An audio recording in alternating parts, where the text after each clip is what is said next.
Everybody buzzing about what went on in Iowa this past weekend for the unofficial kickoff of the 2016 race. It is on, folks. Potential GOP presidential hopefuls attended that forum, the Freedom Forum in Iowa. They rallied the conservatives in the crowd, of course, but political watchers, a lot of observers of what happened there this weekend said that it was Scott Walker, the Wisconsin governor, who stole the show. See what you think. We need leaders in America who ultimately understand the measure of success in government is not how many people are dependent on the government. The measure of success in government is how many people are no longer dependent on the government.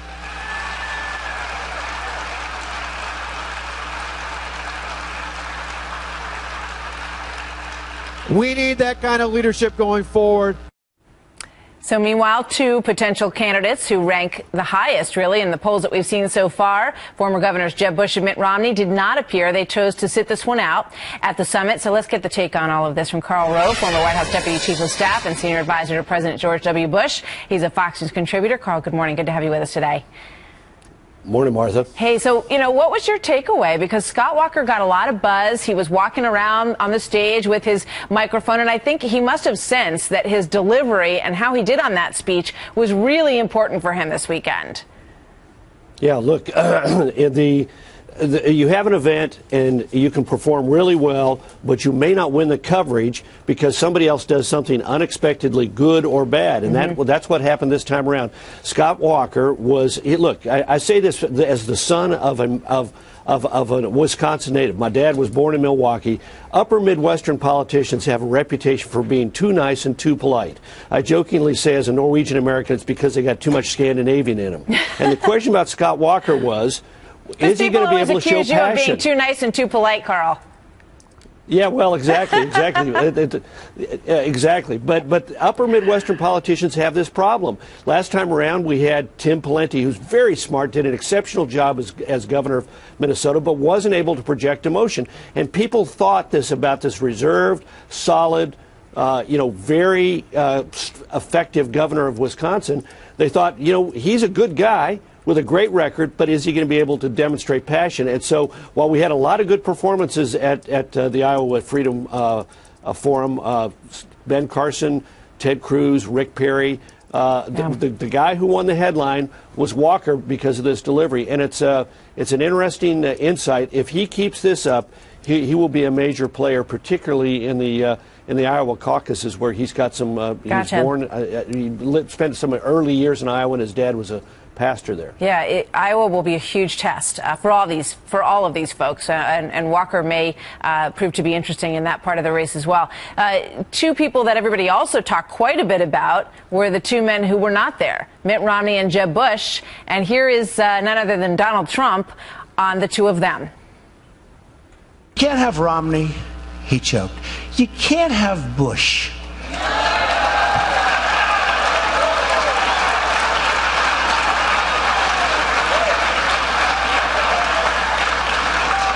The last thing we need is another Bush.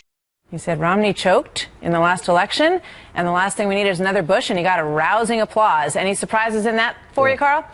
No, not really. Look, the Iowa Freedom Forum is about 1,250 people. That's about 1%, less than 1% of the people who voted in 2012. In fact, I think it's going to be a bigger vote in 2016. And there's a pool of about 350, 400,000 Republicans who could conceivably come to the caucuses if properly motivated. I love Mitt Romney being lectured by Donald Trump on choking.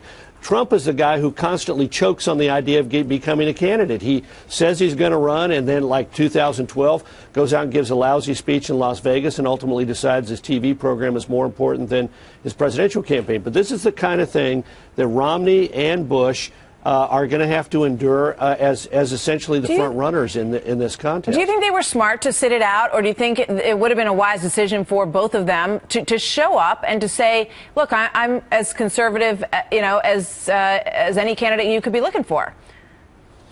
Well, two things. One is Chris Christie did show up, and of course the rap on him was that he was too moderate a candidate. And Christie showed some real, guts by showing up and saying, "Look, I'm going to be here, and I'm going to tell you where I'm coming from." But no, look, you don't need to show up at every one of these things. And the danger in these things is pandering. If you look like you're showing up at this thing, like Governor Romney did in 2012 when he said, I was a severely conservative governor of Massachusetts, you do more damage to yourself than you do good. And remember, this is a very unusual party in Iowa. You have very strongly conservative people in western Iowa, is represented by Steve King, Congressman Steve King, who is one of the sponsors of this program. But you also have the rest of the elements of the Republican Party, suburban Republican conservatives. You have moderates. I mean, it's a very eclectic party. And remember, you're going to have a lot of candidates running, and so you better be true to yourself so that people. That's what Iowans value more than anything else, is authenticity. That's why Christie won some points by going. He said, here's where I stand, but he did not attempt to pander to the crowd. He just explained where he was and where he was coming from. And when he got booed and when he got attacked, he responded as we might expect Chris Christie to respond. There was one other person who did herself some good by this, and that's a long shot. Carly Fiorina, the former head of Hewlett-Packard, gave an excellent set of remarks. And again, it was against expectations. Expectations were low. She did really well, and she's gotten some good coverage and buzz coming out of it. Carl, but look, thank you. We have 54 weeks, a lot to go through. I was going to say we could talk about it all day, but we're going to talk about it all year. And I look forward to it as always with you. Thank you so much, Carl. You bet.